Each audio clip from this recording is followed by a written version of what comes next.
그분을 따라가는 우리에게는 좋은 일이 일어날 수밖에 없습니다. 오늘도 우리에게 행하실 좋은 일들을 기대하며 이 아침에 큰 은혜와 축복이 우리 가운데 있을 줄 믿습니다. 함께 하나님 말씀 보도록 하겠습니다. 사도행전 25장 1절에서 12절 말씀 함께 보겠습니다. 사도행전 25장 1절에서 12절 말씀 제가 봉독하겠습니다.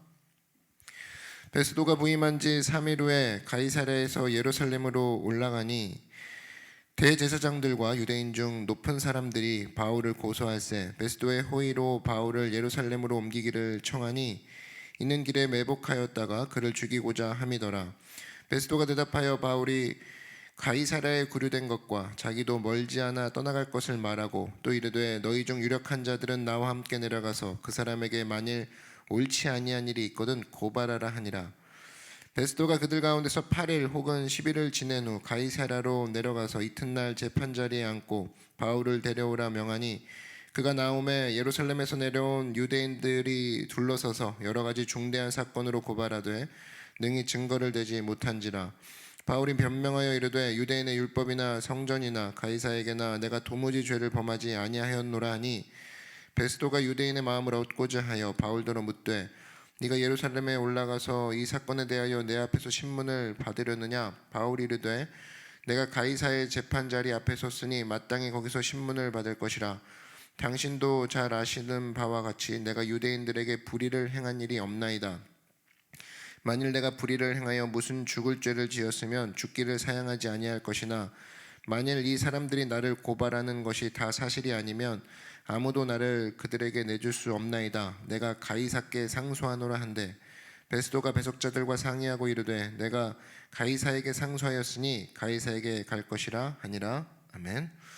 네, 오늘은 약속을 붙잡으라 라는 제목으로 하나님 말씀 증거하도록 하겠습니다. 바울의 고난이 나오고 있습니다. 굉장히 지루한 재판이 계속되고 있습니다. 이 어느 정도 지루하냐면 그가 느끼기에 굉장히 긴 재판이다. 이것을 느낄 수 있는 것은 이 사도행전 장수를 보면 압니다. 총 28장이 사도행전 이 구성장인데요. 21장부터 재판입니다. 근데 26장 다음 장이죠. 오늘 읽은 다음 장까지 계속 재판이에요.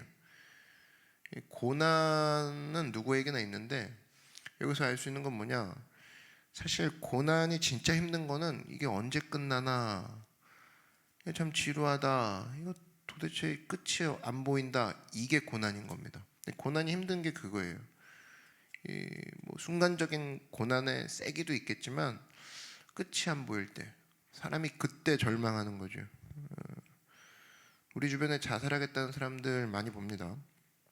근데 특별히 고난의 크기, 문제의 크기 때문에 자살하는 사람을 보진 못했어요. 보니까 크기가 아니더라고요. 크기가 아니라 여기서부터는 빠져나갈 길이 없다. 길이 없다고 판단할 때 극단적인 선택을 하게 되는 거죠. 그러니까 길이 없다는 건 뭡니까? 끝이 없는 거죠. 끝이 있냐 없냐 이 문제지 문제가 크냐 안 크냐의 문제는 아니라는 겁니다. 끝나지 않은 고난이 그만큼 강력한 파괴력이 있다는 거예요. 끝나지 않은 고난, 이것이 사람을 괴롭게 만듭니다. 그래서 뭐 이런 거죠. 외국에서 박사하는 그런 남편 뒷바라지하는 그런 아내들이 있습니다. 근데 공부란 게 뭐 끝이 없다고 하니까 3년 공부 뒷바라지하고 끝날 것 같은데 이번엔 또 박사로 간다고 그러고 또 박사로 가서 될 것 같은데 전공 바꾼다고 그러고 뭐 학위가 안 끝나죠. 그래서 보통 공부하면 그 사람이 지치는 게 아니라 옆에서 뒷바라지하는 부인이 지칠 때가 많습니다. 언제 끝나나. 형제들도 마찬가지죠.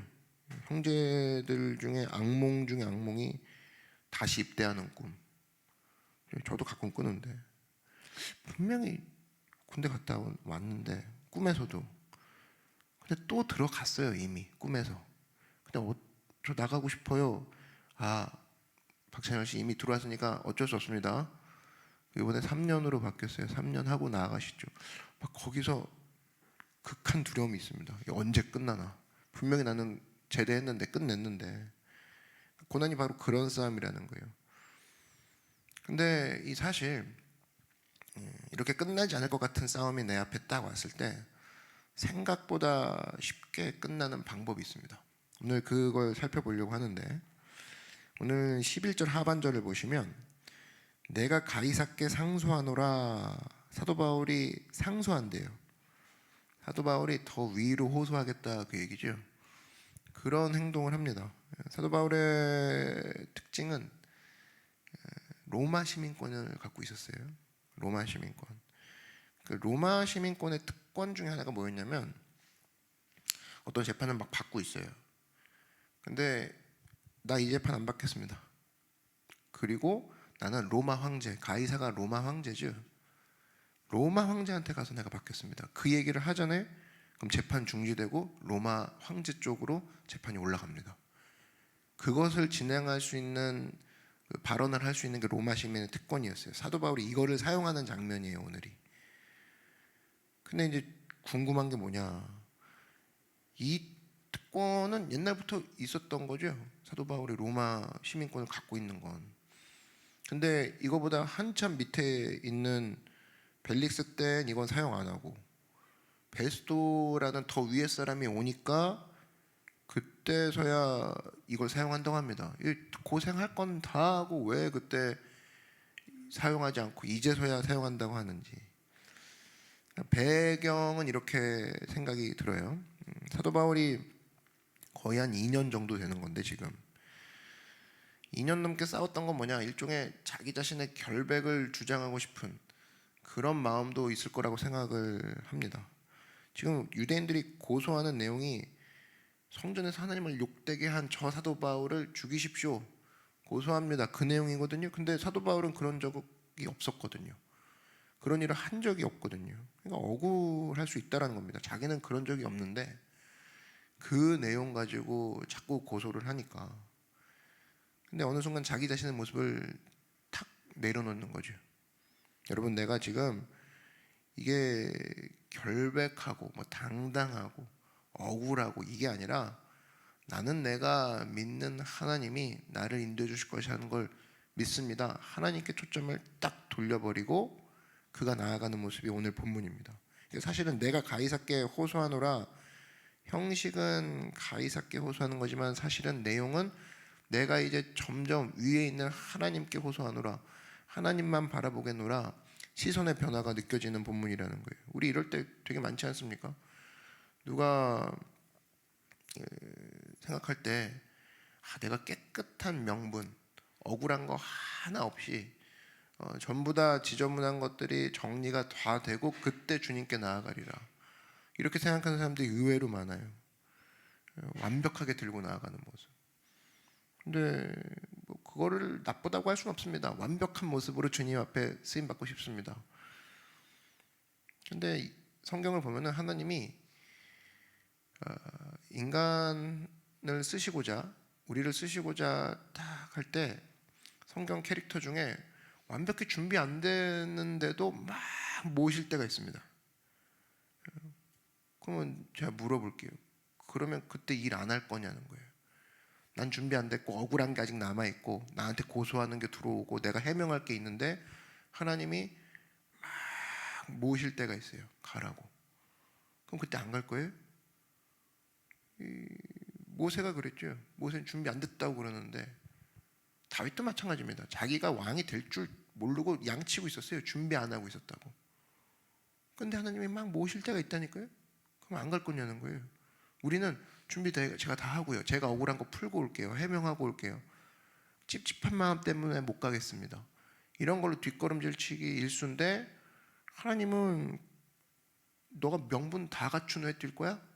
네 누명 다 풀리고 뛸 거야? 내가 지금 가라고 할 때 지금 가라 얘기하실 때가 많다라는 겁니다. 예수님이 그랬죠. 예수님이 십자가 달릴 때 깔끔하지 않으셨습니다. 누명 다 쓴 상태였어요.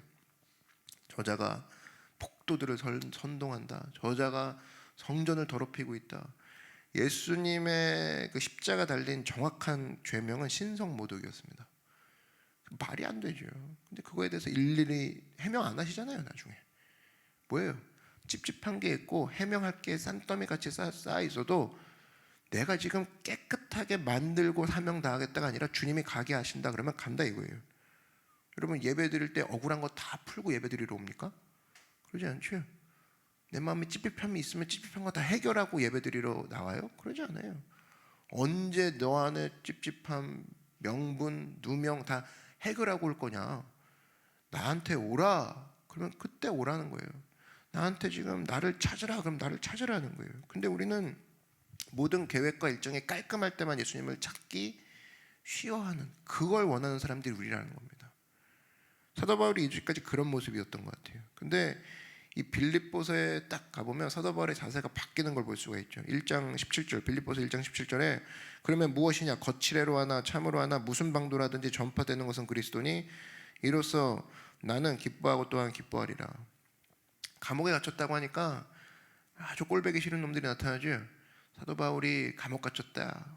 기쁘다 박수 치면서 막 좋아하는 애들이 나타납니다. 그때 바울이 껄껄껄 웃습니다. 야, 내가 감옥에 갇혀도 저 사람들이 나를 질투하면서 저 사람들이 대신 그리스도를 증거한다고 하니, 그러니까 이게 참 같은 예수님을 증거하는데 바울이 워낙 예수님을 잘 증거하니까 그 사람이 감옥 들어가니까 좋아하는 거예요. 그냥 바울이 그러는 거예요.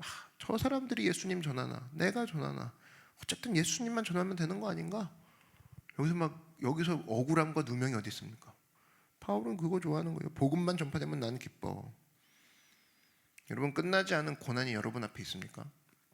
그게 끝나지 않았다고 느끼는 이유가 뭐냐면 나의 명분, 나의 자존심, 나의 고집 이거 내려놓지 않아서 그래요. 이걸 탁 내려놓는 순간 어떻게 하면 나를 증명할 것인가, 어떻게 하면 나를 나타낼 것인가 이 마음이 탁 접어지고 이 길은 주님이 인도하시는 길이지 이 길을 통해서 하나님이 역사하시지라고 주님께 초점을 맞추는 순간 사실 그게 내려놓는 거죠. 그런 내려놓음이 하나님 앞에 나아가는 원동력이 된다는 겁니다. 여러분 보십시오. 수고하고 무거운 짐을 내가 다 해결하고 오리라. 끝나지 않아요. 그러니까 너무 힘든 거예요. 교회 다니면서 예수 믿으면서도 수고하고 무거운 짐을 내가 해결하려고 하니. 근데 마태복음 11장 28절에 수고하고 무거운 짐 자들아 다 내게로 오라. 무슨 얘기예요? 억울하고 누명이 있고 아직 찝찝하고 한마디로 찝찝하고 해결할 것이 많은 자들아 네가 해결하지 말고 그 상태에 그대로 그걸 나에게 맡겨라. 내가 너희를 쉬게 하리라. 여러분 어디 여러분의 가방 어디 맡겨보십시오. 맡기면 이거 나한테 맡겨. 리코 아니요. 이거 나한테 맡기네. 죄송합니다. 제가 맡겨드릴 수 없습니다. 전부 다 돌아오는 대답은 그런 대답이에요. 어디 가서 맡겨보십시오. 하다못해 친구한테라도 핸드백 맡기고 나타나지 않아 봐요. 야 이거 두고 어디 갔어? 이걸 나한테 주고 가면 어떡해? 그런 핀잔 듣기 일쑤입니다. 근데 예수님 보세요. 수고하고 무거운 짐진 자들아 부르시더니 다 나한테 오라는 거예요. 얼마나 복음된 소리입니까? 얼마나 듣고 싶은 소리세요? 복음이 뭐냐? 수고하고 무거운 짐진 자들아 네가 해결하고 네가 찝찝한 상태로 네가 그거 해결하고 오려고 생각하지 말고 나한테 오라는 거예요. 나한테. 그거죠 그거. 빌립보서 4장 6절에 아무것도 염려하지 말고 다만 모든 일에 기도와 간구로 너희 구할 것을 감사함으로 하나님께 아뢰라. 네가 염려할 거 있냐? 그러면 하나님께 아뢰라는 거예요. 그래서 여러분 오늘 이 아침에 우리 삶 가운데 짐이 있죠. 짐. 찝찝한 걸 짐이라고 생각하고 억울한 걸 짐이라고 생각하고 하나님 끝나지 않은 고난 같은 거 이거 전부 다 짐이죠. 그때 이 짐을 어떻게 하는 것이냐? 시편 68편 16절에 날마다 우리 짐을 지시는 주 곧 우리의 구원이신 하나님을 찬송할지로다. 우리 짐을 지신다고 하는 주님께 던져버리십시오. 던져버리십시오. 저를 따라 한번 행동해 주세요. 마음 가슴에 손을 딱 얹으시고 짐이 있다 생각하고 딱 움켜줘 봐요. 그 다음에 십자가 앞에 예수님 앞에 자 던지세요. 자, 그죠? 주님 받으세요. 이거예요, 받으세요. 그러니까 내가 준비된 거, 깨끗한 거, 예쁜 거, 완벽한 거, 드릴 만한 거 드리는 게 아니라 수고하고 무거우고 찝찝하고 억울하고 해결 안 되고 끝이 안 보이는 것 잡아서 던지는 겁니다. 그게 예배예요. 그게 맡김이라는 겁니다. 이 룻기 보십시오. 베들레헴에서 잘 사던 사람이 룻이었습니다. 근데 흉년이 들었죠. 남편과 아들 데리고 모압 땅, 이방 땅으로 넘어갑니다.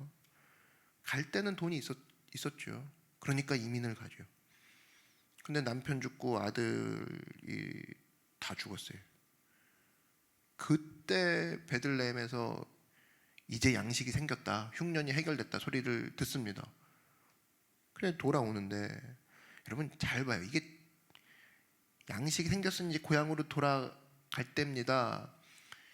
홀몸이면 뭐 룰루랄라 하면서 가죠. 근데 분명히 고향 땅에 있는 사람들 뭘 기억해요? 저 할머니가 남편이랑 아들 데리고 다 갔다가 다 같이 오겠지? 근데 이 나오미 어떻습니까? 나오미 이 할머니는 남편이 죽고 나서 그죠? 그때 아마 모압 땅에서 돌아왔다. 그러면 가족 살렸을 수도 있을 거예요. 근데 첫 아들 죽었어요. 그때도 돌아와서 만약에 산다 그러면 살 수 있었다고. 근데 뭐가 문제냐면 자존심이죠. 점점 자신 없는 게 자존심입니다. 야, 내가 남편과 아들 데리고 이방 땅 갔는데 돌아갈 때 이제 남편도 없고 아들도 다 잃어버렸구나. 모든 거 다 잃어버렸구나. 내가 체면이 있지. 그거 체면 생각했다 그러면은 이 나오미는 못 돌아왔을 겁니다. 나중에 며느리 룻 데리고 돌아오죠. 근데 이게 뭐예요? 자존심 내려놓는 거죠. 하나님, 내가 찝찝한 거 내려놓는 거죠. 내가 명분 내려놓습니다. 어떻게 어떤 면목으로 내가 버리고 온 고향 땅으로 돌아갑니까? 사람들이 물으면 제가 뭐라고 합니까? 사람들이 물어보면 뭐라고 할까 싶어서 대답이 준비 안 돼서 머뭇거리는 사람 되게 많아요. 너 요즘 뭐하냐? 대답하기. 그것 때문에 그 대답을 준비하려고 뭔가를 서둘러 결정하고. 너 요즘 어떻게 지내니? 그 얘기를 좀 제대로 해보고 싶어서 뭔가 포장하고 위장하고. 근데 정말 우리가 대답해야 될 건 뭐냐면은 대답해야 될 질문이 뭐냐면 하나님이 묻는 거죠. 너 명분 그렇게 중요해? 너 자존심 그렇게 중요해? 그거 안 내려놓니? 내가 인도하잖아. 그래. 이 나오미는 자존심을 내려놨기 때문에, 명분을 내려놨기 때문에, 찝찝한 거 그대로 들고 고향 땅으로 갔기 때문에 나중에 이 며느리 룻이 다윗의 계보에 들어가죠. 이 나오미도 마찬가지고 메시아의 족보에 들어가는 영광이 됩니다. 잊지 마십시오. 우리 자존심, 명분 내려놓지 못해서 예수님께 돌아오지 못하는 경우가 굉장히 많더라는 거예요. 누가복음 15장에 보니까 탕자의 비유가 나옵니다. 탕자도 마찬가지예요. 망했으면 돌아오면 되는데 나름대로 자존심이 있었던 것 같아. 어떻게든 여기서 재기해봐야지. 내가 아버지 재산 들고 왔는데 형 얼굴도 봐야 되는데 내가 여기서 성공하고 돌아가야지. 나중에 뭐 하고 있습니까? 거기서 돼지 치고, 나중에 돼지가 먹던 밥 뺏어 먹고. 근데 나중에 돼지밥도 없으니까 자존심을 갈 데가 없죠. 자존심도 다 버리고 그때서 돌아옵니다. 그때 이제 아들이라는 명을 받죠. 아버지가 아들아 그러죠. 아들아. 사실 이거 보면 복된 소식이긴 한데 너무 안타깝지 않습니까? 그 자존심이 인생을 낭비한 거예요. 명분이. 수고하고 무거운 짐 내가 해결해 봐야지. 날마다 짐을 주님께 지게 할 수는 없어. 그 자존심이죠. 그걸 교만이라고 하는 겁니다. 여러분, 내려놓을 때 문제가 해결된다는 거예요. 내려놓을 때. 우리 삶 가운데 언제나입니다. 내가 자존심을 내려놓고 명분을 내어 던지고 하나님, 나는 죄인입니다. 이 소리를 하기 시작하면 그때부터 고난이 끝이 나는 거예요. 하나님, 저는 짐이 많은 자입니다. 주님께 내 아이 짐을 드립니다. 그때부터 문제가 풀리기 시작한다는 겁니다. 사도 바울 그걸 깨달았어요. 논쟁과 재판과 고소와 고발이 계속되니까 야, 이거 힘들겠다. 이걸 내가 해결하려고 하다가는 끝이 안 보인다. 이 논쟁을 내려놓고 하나님 앞에 가이사께 상소하노라. 그게 뭐예요? 그걸 의미하는 거죠. 내가 좀 위에 계신 분께 하나님 앞에 점점 내가 나아가노라. 너희들과 상대 안 해. 문제와 상대 안 해. 여기서 내가 이 문제를 가지고 옹알옹알 하는 게 아니라 더 위에 계신 분께 나아갈 거야. 그 모습 우리가 붙잡아야 될 모습이 좀 있습니다. 오늘도 삶에서 그치지 않는 문제가 있습니까? 그거는 기도할 문제가 아니에요. 내려놓을 문제라는 겁니다. 그래서 내려놓고 주님께 맡기고 그 맡김을 통해서 하나님이 주시는 큰 은혜와 축복을 체험하는 여러분들에게 주의 이름으로 축원합니다. 두 번째는 지금 이 재판 과정이 사실은 답답한 상황이죠. 오늘 3절 한번 보시면 베스도의 호의로 바울을 예루살렘으로 옮기기를 청하니 이는 길에 매복하였다가 그를 죽이고자 함이더라. 우리는 알죠. 바울 위험해. 응? 지금 살인자들이 곳곳에 숨어 있어. 근데 정작 바울은 몰라요. 전혀. 지금 예루살렘으로 가는 상황인데 바울이 아무 생각 없이 간다. 그러면 꼼짝없이 죽었을 겁니다. 근데 이게 바울이 정신이 번쩍 들죠. 왜 정신이 번쩍 들고 왜 가이사에게 호소하노라 이 얘기를 했냐. 이 뒷배경을 보면 사도행전 23장 11절 이 앞장을 보면은 예수님의 하신 말씀이 기억이 났어요. 그게 뭐냐? 그날 밤에 주께서 바울 곁에 서서 이르시되 담대하라 네가 예루살렘에서 나의 일을 증언한 것 같이 로마에서도 증언하여라 하리라 하시니라. 지금 이 재판이 자기를 얽어매고 복잡한 일들이 막 상황이 벌어질 때 사도 바울이 떠올렸던 건 예수님의 약속이라는 겁니다. 너 로마로 갈 놈이야.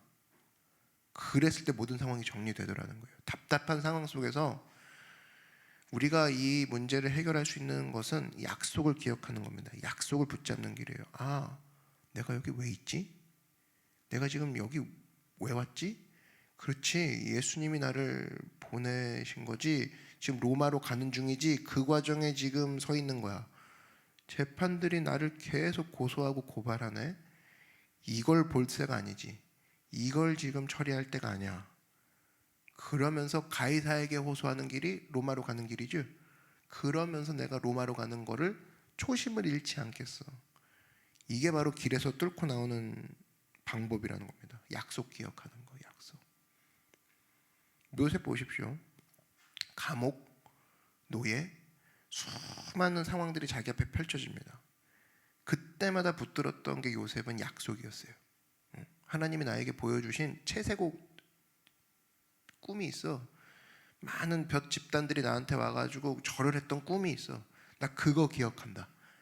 그거 기억한다면서 13년의 고난을 이겨내는 거죠. 여러분 삶도 마찬가지입니다. 내 앞에 복잡한 상황이 있을 때마다 그 앞에 가가지고 해결해 보려고 하고 그 앞에 가서 이거를 극복해 보려고 하는 게 아니라 약속을 기억한다는 거예요. 내가 여기 왜 있지? 내가 이것을 통해서 하나님이 이거 하라고 하셨지, 이걸 통해서 역사하신다고 하셨지, 이거를 붙잡고 갈 때 그때부터 활기가 돋는다는 거예요. 그래서 여러분 지금 정보화 시대라고 하는데 정보가 많으면 더 헷갈리죠. 여러분 내비를 켜고 차 운전하신 분들은 알 거예요. 정보는 하나예요. 내가 저 여행 도착지를 향해 간다. 그거 하나 보고 가는 거지. 가면서 내비게이션 주변에 있는 정보를 다 보면서 가지 않죠. 여기 맛집이 있었네. 여기 도로가 언제 뚫렸어? 이거 하나하나 다 따지면서 가지 않습니다. 어느 목적지에 이제 헤매기 시작하거나 혹은 가까이 오기 시작해서 자세히 봐야 될 때 되면은 그 목적지가 가리키는 것만 기억을 하면서 가죠. 그죠? 신앙생활도 마찬가지예요. 아이고 여기 뭐가 있네. 이 문제 터졌네. 곧 나에게 덮쳐오겠네. 이건 또 언제 생겼대. 아이고 이것도 나랑 관계된 문제겠네. 일일이 그걸 따질 게 아니라 모든 순간마다 목적지라고 얘기할 수 있는 약속을 기억하는 거. 하나님이 이것만 기억하라고 했지. 그래서 오히려 정보 많음이 나를 헷갈리게 만듭니다. 약속이 우리의 인생을 결정하는 인생이 돼야 돼요. 약속이. 그래서 정보는 되게 많은데 약속이 없는 사람이 있습니다. 그럼 패배자죠. 근데 정보는 미미해요. 정보는 별로 없어요. 근데 약속 하나 붙들고 간다. 그냥 거기서 성공한다는 겁니다. 전도서 12장 1절에 너는 청년의 때 너의 창조주를 기억하라. 곧 공고한 날이 이르기 전에 나는 아무 낙이 없다고 할 해들이 가깝기 전에. 청년의 때 그러면 정보가 가장 많은 시대 아닙니까? 그죠? 근데 그때 뭐 하라는 거예요? 너의 창조주 기억하라는 거예요. 뭐예요? 창조주 기억하라. 약속 기억하라는 겁니다. 네가 어디서 왔고 왜 살며 어디로 가는지 그걸 보내신 분께 나아가라 이거예요. 이사야서 41장 10절에 수많은 정보 가운데 사는 우리들에게 하나님이 한 가지 약속을 하십니다. 두려워하지 말라. 내가 너와 함께함이라. 놀라지 말라. 나는 내 하나님이 됨이라. 내가 너를 굳세게 하리라. 참으로 너를 도와주리라. 참으로 나의 의로운 손으로 너를 붙들리라. 이거 하나 붙드는 거죠. 이거 하나. 그래서 여러분, 우리가 어느 상황 가운데 있다 할지라도 하나님 앞에 마지막 약속, 나를 붙잡아 주신 그 약속 붙드는 여러분 되길 주의 이름으로 축원합니다. 예레미야도 마찬가지죠. 이 다니엘서 9장 2절에 보니까 그 통치 원년에 나 다니엘이 책을 통해 야훼께서 말씀으로 선지자 예레미야에게 알려주신 그 연수를 깨달았나니 그 예루살렘의 황폐함이 70년 만에 그치리라 하신 것이니라. 다니엘이 고난과 환난 가운데 이거 언제 끝날고 할 때 예레미야서를 딱 읽었더니 70년에 끝나리라. 이걸 붙든 거예요. 그러니까 다니엘이 이 사왕조가 변할 동안 총리로 섬길 수 있었던 이유는 마지막 약속을 알았던 거죠. 이 싸움은 70년이면 끝난다고 누가 얘기하셨어요? 하나님이. 그렇기 때문에 사왕조 4개의 정권이 바뀌는 그 혼탁한 상황 속에서도 다니엘은 흔들리지 않고 굳건히 그 임무를 수행했다라는 거예요. 그래서 붙잡아야 될 게 뭐라는 걸 보여줘요? 그 4개의 정부가 보여주는 상황에 따르는 정보 입수가 아니라 흔들리지 않는 내 안의 그 약속, 그게 다니엘을 이 모든 것들 가운데 승리하겠다는 겁니다. 우리도 마찬가지입니다. 그래서 단순하게 사십시오. 단순하게 살아가는 게 뭐냐? 약속 붙잡으라는 겁니다. 하나님이 지켜주신다 했지, 하나님이 붙잡아 주신다 하였지. 잠언 4장 23절에 모든 지킬 만한 것 중에 더욱 네 마음을 지키라. 생명의 근원이 이에 사람이니라. 뭐 이게 무슨 얘기예요? 다른 거 잘 지키려고 하지 말고 하나님이 주신 약속 붙잡아. 마음 지킨다는 건 뭡니까? 고집 부리고 막 이게 아니라, 마음 지킨다는 건 내가 어떤 상황 속에도 하나님이 붙으신 약속, 변하지 않는 약속, 이거 하나 붙잡으리라. 그죠? 그래서 여러분, 우리가 있는 자리에서 맨날 그때마다 유리한 거 찾고 나한테 이익이 오는 거 이거 찾기 시작하면 어느새 목적지에 도착 못해요. 그러니까 나한테 이익이 되고 유리한 곳엔 도착할 수는 있어요. 그렇지만 애초에 목적지엔 도착이 안 된다고. 그때 기억해야 될 건 뭐냐? 내가 지금 당장은 유리한 걸 선택할 게 아니라, 당장 내가 피할 곳을 내가 찾을 게 아니라 약속 붙잡고 하나님이 왜 불러주셨을까? 그치? 그걸 생각하면 오히려 지금 상황 속에 복잡한 결정을 해야 되는 상황 속에서 결정이 오히려 쉽다라는 겁니다. 날 왜 보내주셨을까? 한 번은 어디 장소에 갔어요. 어떤 회관인데, 회관. 근데 거기서 이제 목사님들이랑 모임이 있어서 갔는데, 거기서 아는 지인을 만났어요, 제가. 그래서 저한테 너 웬일이야? 내가 그랬어요. 나 여기 목사님들이랑 모임이 있어 왔지. 너 웬일이야? 나도 물어봤지. 너 웬일이야? 잘 지내? 웬일이야? 그 친구가 좀 잘 됐어요. 나 요즘 뭐 할 것도 없고 그래갖고 차나 마시러 왔어. 근데 그 차나 마시러 왔어, 요 얘기가 나한테는 충격으로 다가오더라고. 마치 하나님의 음성처럼 너 여기는 왜 왔어? 나한테 그런 거예요. 그 음성으로 들렸어요. 너 지구에 왜 왔어? 차나 마시러 왔어. 너 이 땅에 왜 왔어? 라운지에서 둘러보려고 왔어. 그렇게 얘기할 수 있는 사람이 있는 반면에 너 여기 왜 왔어? 나 말씀 증거하러 왔어. 저 세미나 A실에서 오늘 모임이 있어가지고. 너 여기 왜 왔어? 복음 증거하러 왔어. 나는 그게 하나님 음성처럼 들리더라고. 내 친구가 얘기하는 게, 너 여기 왜 왔어? 오늘 그 질문을 우리에게 한다는 겁니다. 성경이 너 여기 왜 왔어? 이 땅에 왜 왔어? 차나 마시다 가려고. 나 예수님이 하신 일이 있어서. 그게 바로 약속이라는 거예요. 그래서 우리 오늘 말씀을 정리합니다. 내가 복잡한 상황, 그 지루한 상황, 순간순간 상황 속에 있을 때 너 여기 왜 왔냐? 너 누가 보냈니? 너 어디로 가니? 그리고 지금 뭐 하고 있는 거니? 그랬을 때 나 약속 붙잡아. 지금은 희미하고 안 보이고 들리지 않고 눈에 보이는 게 없지만 하나님이 함께 하심으로 나는 잘 될 거야. 인도함을 받는 중이야. 주님이 역사하실 거야. 열릴 거야. 이거 붙잡고 가는 사람이 되기를 주의 이름으로 축원합니다. 그래서 여러분 오늘 바울이 보여준 거 그거예요.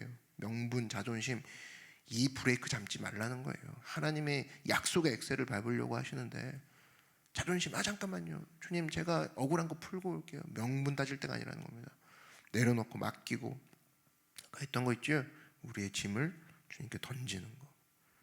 이걸 통해서 언제나 주님 앞에 십자가 지고 나아가 승리하는 여러분 되길 주의 이름으로 축원합니다. 오늘 말씀을 붙잡고 기도하겠습니다. 하나님 내가 자존심, 명분 기도 응답의 방해물입니다. 자존심, 명분 다 내려놓고 하나님께 수고하고 무거운 짐을 달라고 하시는 예수님께 그 짐을 던지고 나아가는 우리가 되게 하시고 복잡한 상황 속에서 정보를 더 얻으려고 할 게 아니라 한 가지 약속 붙잡는 우리가 되게 해주십시오. 두려워하지 말라, 놀라지 말라, 내가 너와 함께함이라 그 약속 붙들고 주님 앞에 큰 복보다 큰이라는 우리가 되게 해달라고, 우리 지켜보아야 달라고 주의 이름 한번 부르고 다 같이 간구하겠습니다. 주여 사랑해 주님 감사합니다. 하나님 복